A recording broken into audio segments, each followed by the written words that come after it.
Welcome to the presentation for Freshman Seminar, Starting Out on the Right Foot. As you enter college, and especially your first year here at Ancilla College, starting off on the right foot is very important. There are a few things we need to discuss to help just understand some background about what it means to be a college student. First is that a typical college student really doesn't look one particular way. We often hear about traditional college students, we'll talk about that in a minute, but really there's no such thing as a typical college student. Everyone has a different background and everyone can be successful. So why are we taking Freshman Seminar? Why should you take Freshman Seminar? First, research has shown that first-year students are far more likely to be successful if they participate in courses and programs designed to teach them how to succeed in college. And I'll just add here, I've read various books. There are whole entire fields of study just around how to help students succeed in college. So much of that research is boiled down into what you find in your book, Step by Step to College and Career Success, by John Gardner and Betsy Barefoot. They are both considered experts in the field. They go speak at conferences and get a lot of money for helping people help college students. Lots of what you're going to encounter here is common sense, but again, it might seem to common sense to some people, but to other people, they've never encountered it before. So keep in mind that just because you read something and say, well, of course I would do that, that the person who might also be taking this course wouldn't have thought of it before, and there are things that you wouldn't have thought of before while taking this course as well. You also take this course, Freshman Seminar, as part of a shared experience with other students. So take advantage of that in this class, use the discussion forums to get to know people, and keep in mind most of this material doesn't just apply to college, but everything in life. In addition to this course, here's some other ways to connect with folks on campus. And you can see on the screen here why it's good to get involved in campus activities. You get to know your fellow students and instructors more. You get to meet people from all over the place. Resume building is important in college, and you want to make sure that you get involved in lots of things because that does look great on your resume. You can meet other people besides people who look and think like you. And we do have quite a few campus organizations here at Ancilla College. We're really trying to grow that this year as I record this. And some of our standbys here are Student Government and Phi Theta Kappa. I encourage you to learn more about those throughout the semester. Let's talk a bit about the research on why students struggle. And I've read books about this, and I've talked to students about this a lot. And again, the people who wrote our book are experts in this field. So here are some general categories. And many people encountering this class are what we call traditional age students. That's 23 and under. But just because they're identified as such doesn't mean they don't have some of the same struggles as those who are returning students. Again, you can read on your screen what some of those are. Traditional age students tend to struggle with their newfound freedom and finding a new identity. Those things can be very difficult. You move away from home and suddenly you're in a dorm and there's nobody telling you what to put on your plate in the dining hall if you're living in a dorm, or if you're living off campus and you have an apartment, there's nobody telling you what to buy at the grocery store. You might have new decisions to make with that. You could eat pizza for every meal if you wanted to. You're also struggling to figure out who you are, and many of us are still doing that as we get older. But you're going to try different things, and you're going to try things that maybe are difficult, hopefully, but also some things that you may have to learn from mistakes, and that can, cause you to struggle in college. Other times we have what we call returning or non-traditional students. Again, some of these things are not mutually exclusive between these two groups. There are some students who you encounter at Ancilla, or some of you might be these students, who are juggling classes with work and family. And again, I know students who are 23 and under who juggle these things as well. Some people become parents very young, and they have children even as they're going to college as a younger person. Some of the things that people struggle with as they get older is that they're having to relearn things that maybe it's been a while since they took in high school, and sometimes technology skills are tougher for people who haven't been using them up to that point. And on this screen you can see more advantages of a college education, as well as some of our more recent graduates. Now, working independently is a really strong skill that your employer is going to want to have you do someday, as well as gaining new knowledge. And some of you may already have jobs where this is important, and that's why you're in college. You're also going to find ways to really enrich your lives. And a lot of people get into college, and there are certain things they've never heard of before, never thought to try, and pretty soon that's something that they love, and it sticks with them the rest of their lives. And they become more developed people, and they live richer and fuller lives as a result of those things. And also don't forget about those decision-making skills. Again, some of us come in with a little bit more experience than that than others, but that's going to be another important element for you as you get through college. Well, college can be a challenge. Keep in mind there are some really strong advantages. And again, you can read these on the screen for yourself. Pay attention to the statistics at the bottom, though, because often there are differences between those who go to college and those who don't. Are there great colleges for those, or great jobs for those who don't go to college? Absolutely. I know some people who never went to college and make more money than I do. On the other hand, the statistics overall bear out the fact that those who get a college education do tend to earn more.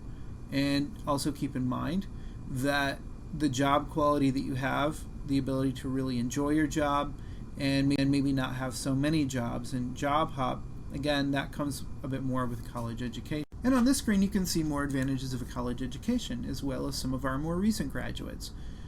Now, working independently is a really strong skill that your employer is going to want to have you do someday, as well as gaining new knowledge. And some of you may already have jobs where this is important, and that's why you're in college.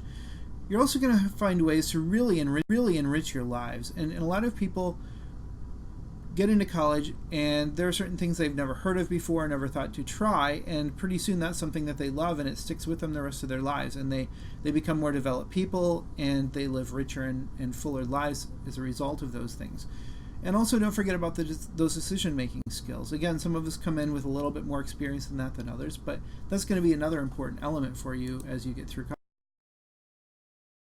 Let's talk about what faculty will expect from you in college. First of all, you're going to get something usually the first day of class called a syllabus. And often that will come handed out to you. Sometimes your professor will tell you to go look at it online, but you need to read through that. That's going to give you a lot of information. Especially it's going to tell you some of the important things that you're going to be doing for the class and how your grades are going to be developed. And you will see due dates in there. You're also going to find contact information for your professor and how to get a hold of them and talk to them to learn more, and also to get help when you have questions. So make sure you check out the syllabus and make sure that you keep it somewhere where you can go back and look at it to answer questions. I will tell you as a professor, sometimes we get a little annoyed if students ask us questions when the answer is right in the syllabus. In fact, some faculty members wear t-shirts that say, "It's in the syllabus." It's a little snarky perhaps, but it's important that you keep that syllabus, and we just want you to know that. On this screen you can see some faculty expectations more relevant to classes on campus. And of course you want to go to class regularly on time. Research shows that will actually help you do better in the class. You're going to want to not just sit there and do nothing, you want to listen actively. And some people are more involved with class vocally than others. Some people feel more comfortable asking questions. But even if you're not comfortable talking and participating very openly in class, you should still be taking notes, participate as much as you can, and get as much as you can out of it within that class session. That might involve reading things before you get to class. Usually there will be some reading assignments in many of your classes. Make sure you do that before you show up for class. Occasionally you'll have some pop quizzes to help reinforce that. And then during class you're going to want to, some basic politeness. And again, some schools are not really big on this in high school, so some of you may not have had these expectations very well. So you want to make sure that you keep from having little conversations going on with other students not relevant to the class. Put your phones away. Don't call or text during class. Some students sometimes sleep in class. When I was a student, that's something that I did accidentally. And I knew I felt bad about it, and it did. It affected my grades in some classes. I had to rearrange my lifestyle, so I stopped sleeping in class, and some of you may find the same thing. Again, there are other things that we do sometimes to distract us during class, and make sure that you're not getting ready to go and leave from class before it's over. Sometimes the professor still has things to say that you would need to know, or might have announcements at the end of class, and if you're busy packing things up and putting them away, you're going to miss those announcements. So make sure that you stay tuned in until the very end of class. As far as online classes go, here's what you should expect to do in most online classes, even including this one. First of all, you want to log into class multiple times a week. Sometimes there are assignments that it'll work better to do throughout the week rather than all at once. Now, if you're having a hard time logging into your course, contact the registrar's office. They can make sure that your password is right, make sure they have you in the right course. And again, just like you would in an on-campus class, you want to participate in everything. Oftentimes, you can have points toward your grade related to how well you participate in the discussion forums and other aspects of an online class. Also in online classes, you want to make sure you read all the materials before listening or watching the lecture. And then oftentimes those lectures are going to be unrecorded presentations. For example, as you probably have noticed, I like to use PowerPoints and record audio there. I don't use a lot of PowerPoints in my on-campus classes, but this tends to work a little better for online, so you're not just reading out of a book or having just boring reading in front of you. As with any other class, you want to try to get your content without distractions. So when you get into these recorded presentations, make sure that you are somewhere away from other people if possible. Sometimes you have to listen more than once to get what you want. And again, this is a good way to practice your note-taking skills. If you have questions, again, you can always contact your instructor in Brightspace or send an email. Many of the online classes here at Ancilla College are taught by faculty members who are full-time and do have office hours. So feel free to visit us. You're always welcome. Some of my online students for my writing classes I see sometimes more often than my students in the on-campus classes, it feels like, because they come and hang out with me in my office and ask questions, and that's great. You're welcome. So stop by if you want. And then you can also make sure to turn in your assignments on time. This is very important. You want to make sure that you're following instructions and keep an eye on due dates. Some instructors are going to do really well with having the due dates all set up in Brightspace right away. Others are going to struggle with that a little bit, so you'll want to watch your course schedule and your syllabus to see when. We're going to transition now into the second part of this chapter, and this chapter is going to talk next about setting goals. Now, I know these PowerPoint lectures, I try to keep them somewhat interesting, but I know you may need a break. So if you need to go take a break, turn off the lecture, turn off the video, hit pause, take some deep breaths, go run around the block, whatever helps you. If you're on the Ancilla campus, go look at the goats or cows or something. Whatever you're going to do. If you need to go take a quick break and then come back, and we'll pick up talking about goals. Now, setting goals is a really important aspect of the college experience, and it's going to really help you as you move into your job experience as well. Now, one of the things that you're going to see as we move forward is that you're going to take some steps to accomplish whatever you want to, and that's what we will call goals here. Goals look a variety of different ways, and we're going to really focus the semester on 3 types of goals. One is a short term. Again, those we can classify any way we want, but for the sake of our conversation, so we're all on the same page, we'll say short-term goals can be accomplished in a year, mid-term goals between 2 and 5 years, and long-term goals we'll call 5 or more years. Here are some examples of goals. For example, a short-term goal might be getting a 3.0 GPA by the end of the semester.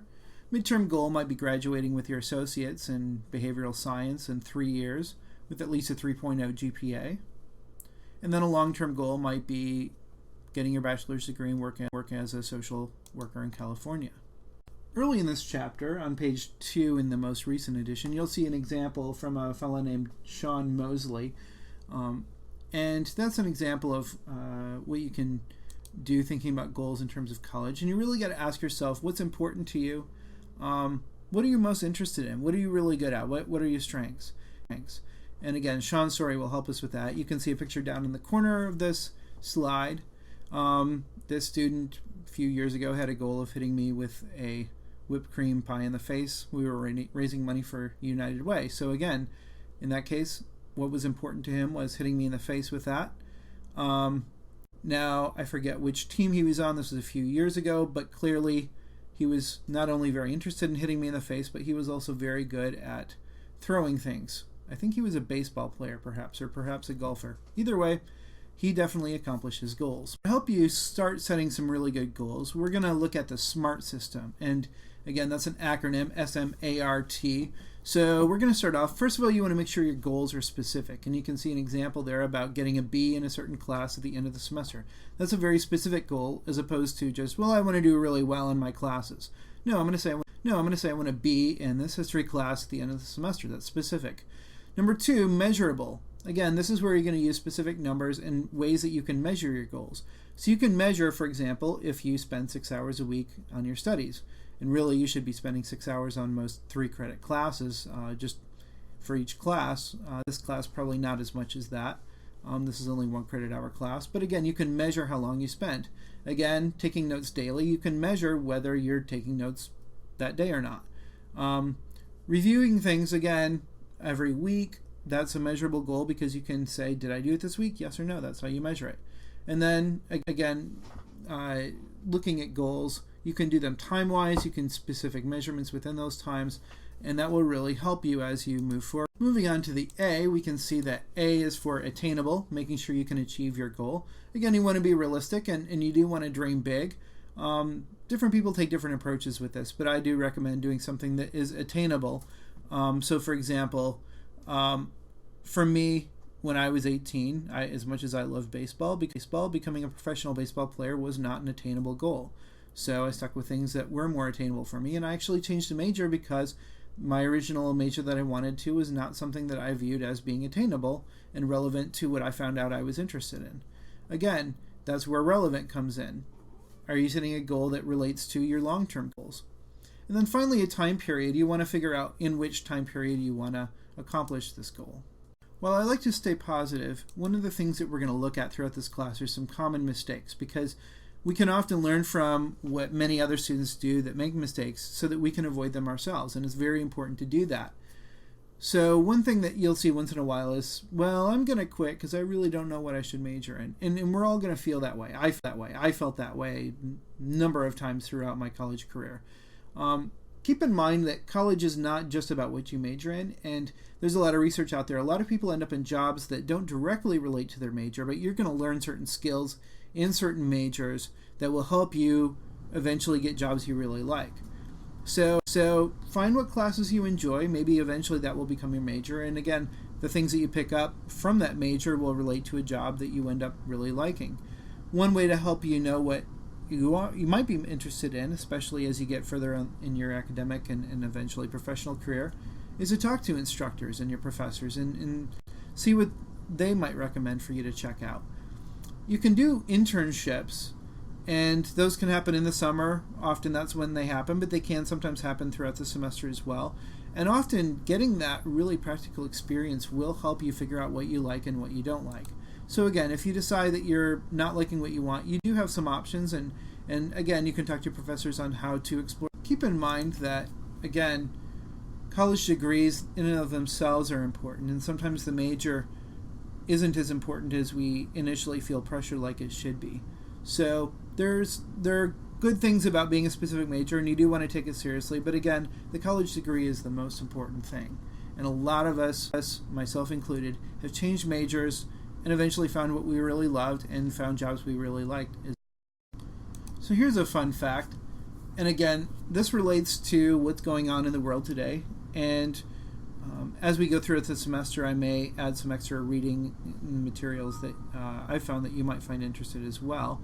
But yeah, the average working person has 6 different careers, and the world is changing. It used to be many years ago that people would stay in one career for a long time and retire fairly early and get a really good pension, and that was their life.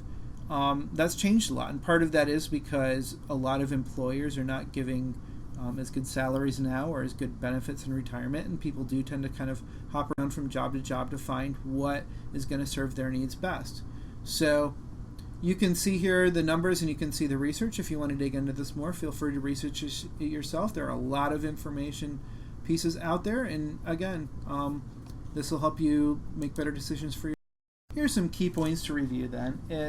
First of all, you want to make sure that you set some short-term, mid-term, and long-term goals to be successful. Stay motivated, and we're going to talk more about this as the semester goes on how to stay motivated. Engage yourself in campus activities. Go out and have some fun, but also find ways to enrich yourself and give some depth to your resume. Always find time to meet with your instructors out of class. That can be a really important time for you and help you understand things that you didn't really get in class and learn more about your own learning. And then, again, there are lots of ways where college is different from high school, but you can be successful. I'll leave you with this. A number of people, me being one of them, my wife being one of them, other people that I know, some of us actually did a lot better in college than we did in high school. So, yes, college can be a real challenge. Yes, a lot of people really struggle, but at the same time, for a lot of people, college is really where things click, and with some motivation, some hard work, you can really make things